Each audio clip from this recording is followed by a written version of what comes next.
અમરેલીના જયસિંહપરામાં રાજ્યમંત્રી કૌશિકભાઈ વેકરિયાના હસ્તે ₹1.60 કરોડના ખર્ચે તૈયાર થયેલી સ્માર્ટ શાળાનું લોકાર્પણ। અમરેલી શહેરના જયસિંહપરા વિસ્તારમાં નગર પ્રાથમિક શિક્ષણ સમિતિ દ્વારા સંચાલિત અને અંદાજે ₹1.60 કરોડના ખર્ચે તૈયાર થયેલી નવીન પ્રાથમિક શાળાનું ગુરુવારે રાજ્યના ઉર્જા અને કાયદા રાજ્યમંત્રી કૌશિકભાઈ વેકરિયાના હસ્તે લોકાર્પણ કરવામાં આવ્યું હતું।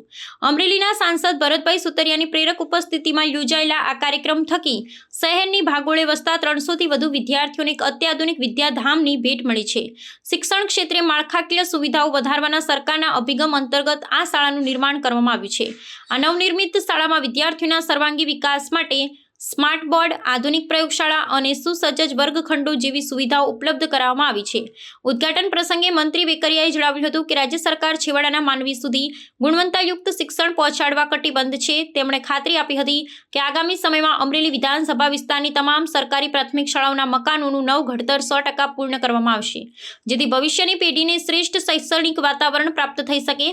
શિક્ષણ ઉપરાંત શહેરના આંતરમાળખાકીય વિકાસ અંગે મહત્વની ઘોષણા કરતા મંત્રીએ જણાવ્યું હતું કે અમરેલી શહેરની ટ્રાફિક સમસ્યાના નિવારણ માટે ₹272 કરોડના જંગી ખર્ચે રાધેશ્યામ બાયપાસનું નિર્માણ કરવામાં આવશે, જેનું ખાતમુહૂર્ત ટૂંક સમયમાં થશે। આ કાર્યક્રમમાં નગર પ્રાથમિક શિક્ષણ સમિતિના ચેરમેન તુષારભાઈ જોશી, પૂર્વ ચેરમેન પીપી સુજિત્રા, નગરપાલિકા પ્રમુખ તથા અન્ય પદાધિકારીઓ અને વાલીઓ મોટી સંખ્યામાં ઉપસ્થિત રહ્યા।